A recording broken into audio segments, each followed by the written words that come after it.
During the season of giving, one of the best ways to give back is by donating your dollar. And to learn more about ways that you can donate while also getting tax benefits, joining me now is Rebecca Walser, founder of Walser Wealth Management. Rebecca, welcome. Thank you, Kristen. Thanks for having me. I'm glad to be here. We're so happy to have you. Very timely topic. Yes.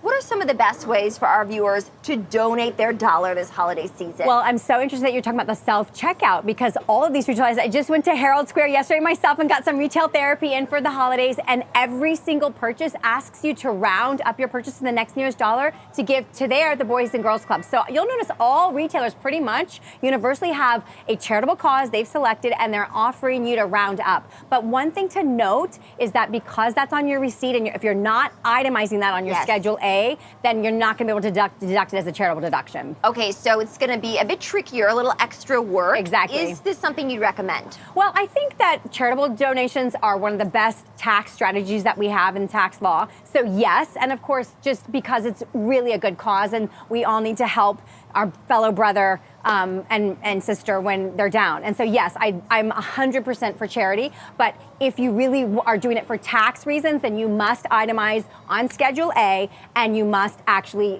have all of your receipts. If you're having over $500, then you have to actually have an itemization of all of your receipts. Okay, good to know. What are some tips for finding the best places to donate to? Yeah.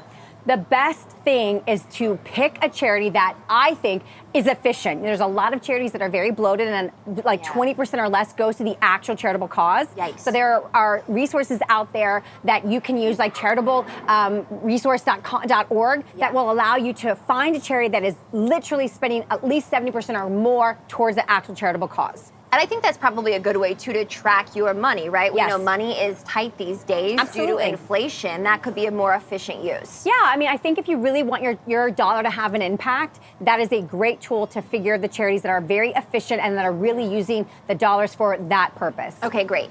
So obviously it is a tight time, right, on the wallet because of inflation, high borrowing costs, and the holidays. Yes.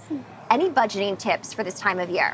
I think the most important thing to know is I love Black Friday and Cyber Monday, and we all get those impulse purchases that we just feel good about because it's the giving season, right? But then we get that mode and then we forget our budget. So I think really understand your constraints and your budgeting and look at your prices before you're going to the stores and know if it's a deal or not. Don't just get swept up in the event of Cyber Monday, the event of Black Friday. Really understand if you're getting a deal and set your limits. It's great to feel charitable. It's great to feel like it's a season of giving. But if you're going to have big credit card bills that you can't pay in January, then maybe we need to hone that in some. I think a plan always helps, right? Because always. I'm about the plan. Right. Whether it's holiday shopping, grocery shopping, you get there without a plan. And absolutely. I at least tend to overspend in those scenarios. Especially in a year like this when everything's so expensive. Yes. Yeah. So people might be wondering, I don't have a lot of money to give, but I have some money, a small amount. Do you still think it is worth it to donate your dollar in that circumstance? I mean, this is the year that we need donations. We have a lot of people that are in need. I mean, the expensive cost of everything has hit everybody, and it's obviously hit the people that are marginally at the lower ends harder. So I think charity is very important. But Kristen, it doesn't have to be cash, right? My team and I, every year, we go and work at the homeless shelter locally in the soup kitchen, and that's just time. And your time is valuable, and your time does cost something, but it doesn't cost money. So if you can't do money this year, give your time. There are so many charitable causes, especially around the holidays, and it will give you more than you give it. Plus, I think time is money, right? Absolutely. So let's say it's not coming out of your bank account, but it is certainly still valuable. Absolutely, very valuable. Okay, so you're the expert here. Walk us through some of the tax benefits, how people would take advantage of that if they do decide to donate their dollar. Yeah, the actual best one that we like is the donation of appreciated stock. So you get a double tax benefit. When you buy a stock, you get a cost basis. If I buy a stock for $100, my cost basis is $100.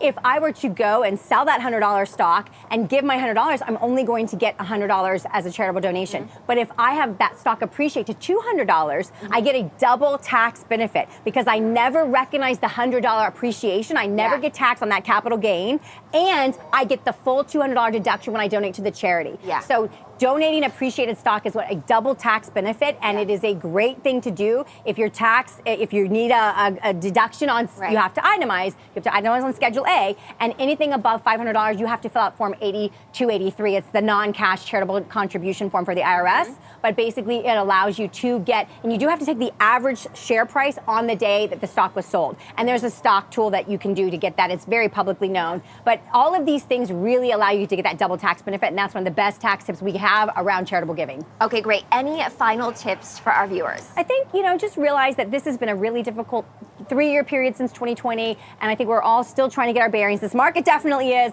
and this is a great time to really think of charitable causes in the traditional way, but also the other ways that we've been talking about. Rebecca Walser, thank you so much. Thank you. Donating our dollar. Yes, we like it. Donate our time, right?